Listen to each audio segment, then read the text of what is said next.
வந்து பார்த்திங்கன்னா இசைக்கு வந்து பின்தொடர்ந்து போகிறாங்க. இந்த பக்கம் வந்து பார்த்திங்கன்னா அந்த நகை செய்கிறவங்க கிட்ட வந்து அவங்க ஒய்ஃப் வீட்டில் வந்து பார்த்திங்கன்னா வட்டிக்காரங்களாம் கொடுத்தவங்களாம் வந்து காசு கேட்குறாங்க. உடனே இசைக்கு ஃபோன் பண்ணி இது மாதிரி நடந்ததெல்லாம் சொல்கிறாங்க.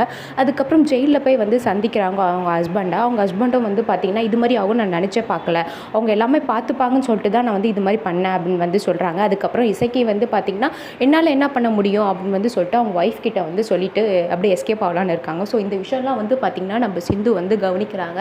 சிவாக்கு உடனே ஃபோன் பண்ணி சொல்லிடுறாங்க. இப்போ வந்து பார்த்திங்கன்னா இசைக்கு வந்து கையும் காலுமா வந்து மாட்ட போகிறாங்க. அப்படி கையும் காலுமா வந்து மாட்டினாலும் வந்து பார்த்திங்கன்னா மகாவை போட்டு கொடுக்க மாட்டேன்றாங்க. எல்லா தப்பும் வந்து இவங்க தான் ஏற்றுக்கிறாங்க. உடனே வந்து மகாவும் வந்து பார்த்திங்கன்னா இசைக்கு திட்டுற மாதிரி திட்டிட்டு பின்னாடி போய் வந்து அவங்கள வந்து ஆதரிக்கிறாங்க.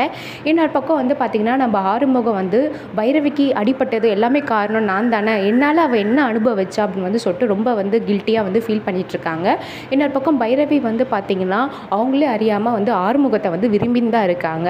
ஸோ அதுக்கு அடுத்ததில் வந்து பார்த்திங்கன்னா அவங்க பெங்களூர் கிளம்பி போகிறாங்க ப்ராஜெக்ட் விஷயமா. நம்ம ஆறுமுகமாக துணையாக இருக்க போகிறாங்க. இல்லை சஞ்சய் வந்து கண்டிப்பாக எதனா ஒரு பிரச்சனை பண்ணுவாங்க. அதையும் மீறி நம்ம ஆறுமுகம் வந்து எப்படி பைரவிக்கு துணையாக இருக்க போகிறாங்கன்னு சொல்லிட்டு தான் அப்கமிங்கில் வந்து பார்க்க போகிறோம். இது போல் நிறைய அப்படி தெரிஞ்சுக்கணும் நம்ம சேனலை மறக்காமல் சப்ஸ்கிரைப் பண்ணிக்கோங்க. நன்றி.